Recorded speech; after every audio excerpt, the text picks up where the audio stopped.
Genesis 41. Now at the end of the whole 2 years, Pharaoh was dreaming.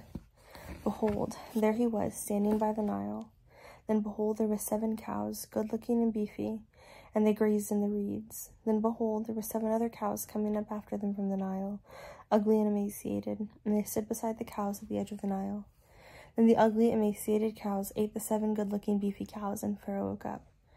Then he slept, and he dreamed a second time. Behold, there were 7 ears of corn coming up out of the walls, coming up on the stalk, plump and good. And behold, there were 7 ears of corn, thin and scorched by the east wind, sprouting up after them. And the 7 thin ears of corn swallowed up the 7 plump and full ears of corn. And Pharaoh woke up. It was a dream. But in the morning he was disturbed in his spirit, so he sent and called for the fortune-telling priests of Egypt, and all its wise men, and Pharaoh told them his dream, but no one could interpret them for Pharaoh. And the chief of the cupbearers spoke with Pharaoh, saying, I am reminded of my sins today. Pharaoh has been angry with his servants, and put me in the custody of his house, and the commander of the bodyguards with me, and the chief of the bakers.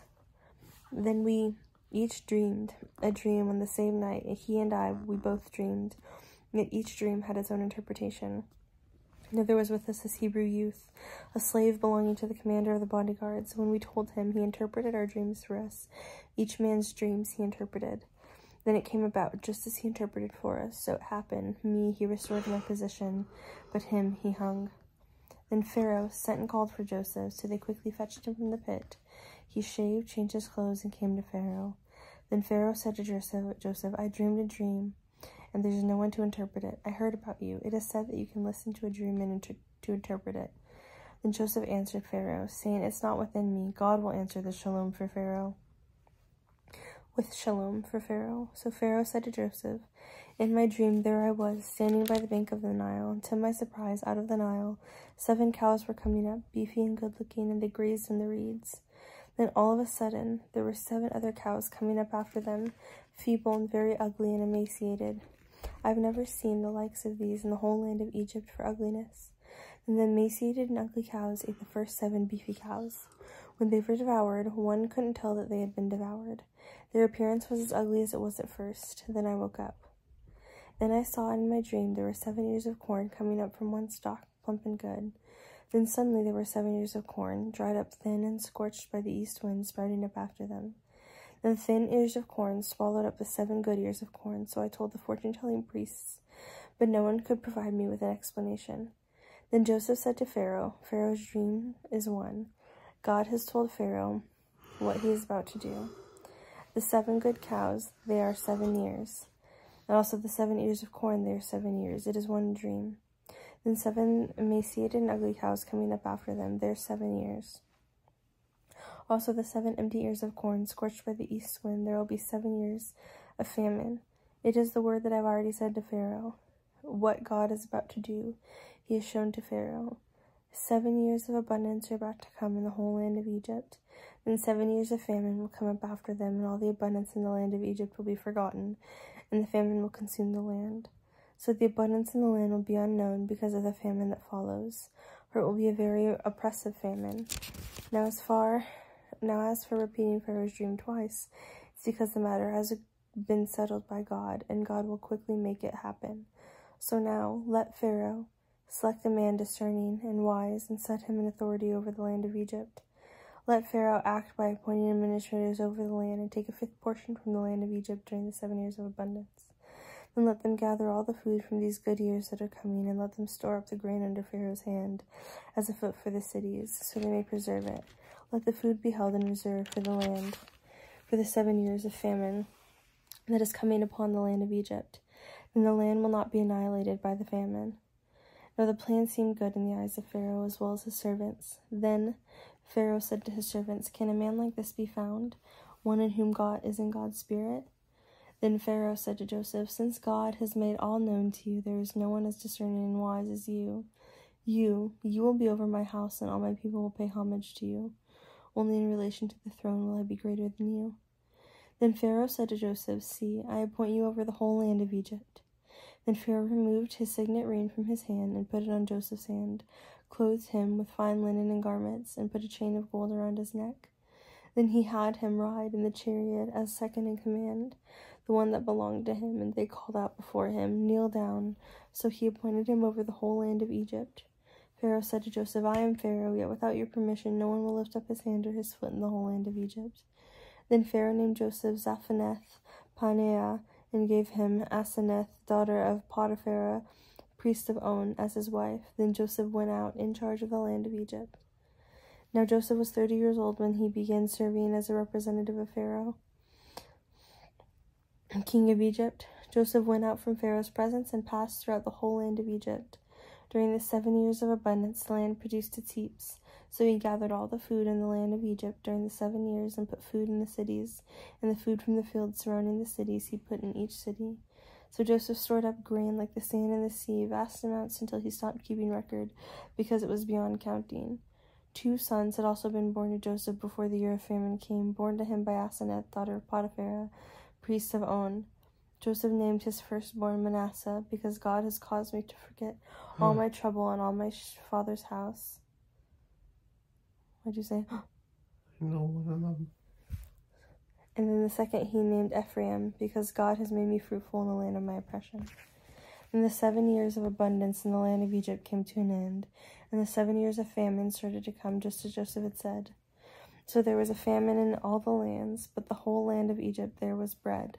When the whole land of Egypt suffered famine, the people cried out to Pharaoh for food, and Pharaoh said to all of Egypt, "Go to Joseph, do whatever he tells you." The famine was over all the land, so Joseph opened up all that was among them and sold grain to Egypt. Then the famine became severe in the land of Egypt, yet the whole world came to Egypt to buy grain to Joseph, because the famine was severe in the whole world.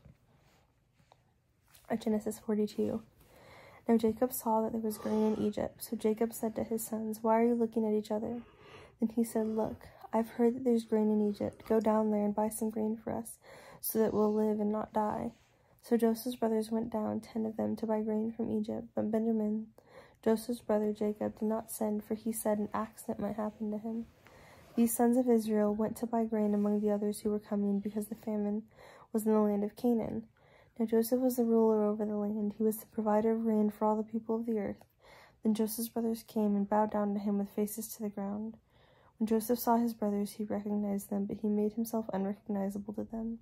Then he spoke harshly and said to them, "Where have you come from?" "From the land of Canaan," they said, "to buy grain as food." Though Joseph recognized his brothers, they did not recognize him. Then Joseph remembered the dreams that he had dreamed about them. He said to them, You're spies, you've come to see the undefended places in the land." "No, my lord," they said to him, "your servants came to buy grain as food, all of us. We are sons of one man, we're honest. Your servants have never been spies." "Not so," he said to them, "rather you've come to see the undefended places in the land." But they said, your servants are 12 brothers, sons of one man in the land of Canaan. Look, the youngest is with our father today, and the other one is no more. Joseph said to them, "It's just like I told you when I said you are spies. By this you'll be tested. By the life of Pharaoh, you'll not leave from here until your youngest brother comes here. Send one from among yourselves to go get your brother while you remain confined, in order to test your words, to see whether the truth is with you. If not, by the life of Pharaoh, you're definitely spies." So he put them together in custody for 3 days. Then Joseph said to them on the 3rd day, "Do this and you will live. I fear God. If you're honest, let one of your brothers remain as a prisoner in the guardhouse where you've been, while you go and bring grain for the hunger in your homes. And your youngest brother bring to me, so that your words can be verified and you won't die." So they did. Then each man said to his brother, "We're truly guilty for our brother. We saw the distress of his soul when he begged us for mercy, but we didn't listen. That's why the distress has come to us." Reuben answered them and said, "Didn't I tell you, don't sin against the boy? But you didn't listen. Now see how his blood is now being accounted for." They did not know that Joseph was listening, since there was an interpreter between them. He turned away from them and wept. When he turned back to them and spoke to them, he took Simeon from them and tied him up before their eyes. Then Joseph gave orders to fill their bags with grain, to return each man's money to his sack, and to give them provisions for the journey. So it was done for them. Then they loaded their grain on their donkey and left from there. As one of them opened his sack to give fodder to his donkey at the ledge, he saw his money. Behold, it was in the opening of the bag. So he said to his brothers, "My money has been returned. Look, it's in my bag." Then their hearts sank, trembling. Each one turned to his brothers and said, "What is this that God has done to us? When they came to their father Jacob in the land of Canaan, they told him all that had happened to them, saying, The man and the Lord of the land spoke with us harshly and took us as spies in the land. But we said to him, We're honest, we've never been spies. We are 12 brothers, sons of our father. One is no more, and the youngest is with our father today in the land of Canaan. Then the man, the Lord of the land, said to us, By this I'll know if you're honest. Leave one of your brothers with me. As for the hunger of your homes, take and go, then bring your youngest brother back to me, so that I may know you're not spies. But you are honest. I'll give you back your brother, and you can move about freely in the land. Now as they were emptying their sacks, behold, there was each man's bundle of money in his sack. When they saw their money bundles in their father, they were afraid. Then their father Jacob said to them, You've made me childless.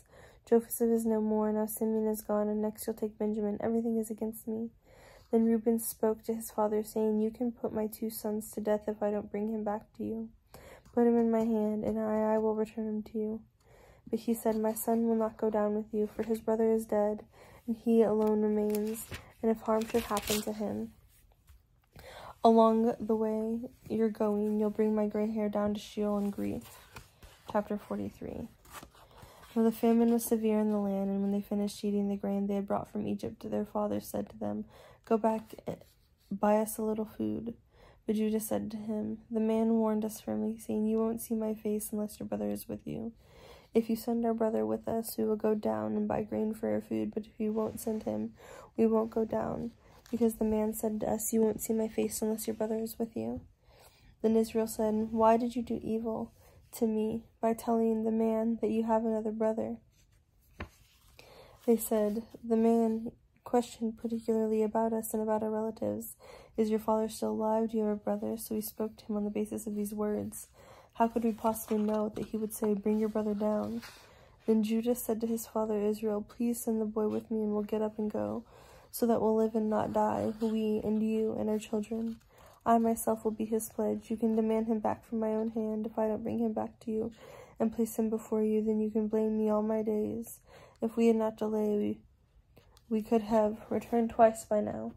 Then their father Israel said to them, If it must be so, then do this. Take some of the best products of the land in your bags and bring an offering down to the man, a little balsam and a little honey, gum and myrrh, pistachios and almonds. Also take in your hand a double portion of silver, and bring back in your hand the silver that had been returned in the mouth of your sacks. Perhaps it was a mistake. Take your brother too. Now get up and go back to the man.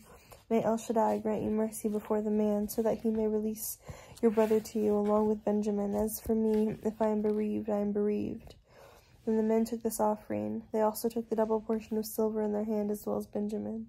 So they got up and went down to Egypt and stood before Joseph. When Joseph saw Benjamin with them, he said to the one over his house, Bring those men into the house, slaughter an animal and prepare it, for the men will eat with me this afternoon. So the man did just as Joseph said, and the man brought the men into Joseph's house. But the men were afraid, because they had been brought to Joseph's house. They said, It's because the silver that was returned to our sacks for the first time that we are being brought in, to pounce on us all and fall on us and take us as slaves along with our donkeys. So they approached the man who was over Joseph's house and spoke to him at the entrance of the house. I beg your pardon, my lord, they said. We indeed came down on the previous occasion to buy grain for food. When we came to the lodge and opened our sacks, behold, there was each man's money at the opening of the sack, the full amount of our money, so we've returned it in our hand. Moreover, we brought down other money in our hand to buy grain for food. We didn't know who put our money into our sacks. Be at peace, he replied. Don't be afraid. Your God and the God of your father has given you treasure in your sacks. Your money had come to me. Then he brought Simeon out to them, and the man brought the men into Joseph's house, gave them water, and they washed their feet. He also provided fodder for their donkeys. So they prepared an offering for Joseph's coming at noon, for they had heard that they were going to eat there. When Joseph came home, they brought him the offering of their hand into the house, and they bowed down on the ground to him. Then he asked if they were all well, and said, Is he well, your elderly father that you told me about? Is he still alive? Your servant, our father is well, they said. He's still alive. Then they knelt and bowed down. Then he lifted his eyes and saw his brother Benjamin, his mother's son, and said, Is this your youngest brother whom you mentioned to me? Then he said, May God be gracious to you, my son. Then Joseph hurried out, because his compassion grew warm and tender toward his brother, so that he wanted to cry. So he went into an inner room and wept there. Then he washed his face, came out, and controlled himself. Serve the food, he said. So they served by him by himself, them by themselves, and the Egyptians who were eating with him by themselves. For Egyptians could not eat with Hebrews, because it was an abomination to Egyptians. They were seated before him, the firstborn according to his birthright, and the youngest according to his youth. The men looked at each other in astonishment. Then portions were brought to them from before him, and Benjamin's portion was 5 times larger than any of the other portions. Yet they drank and made merry with him.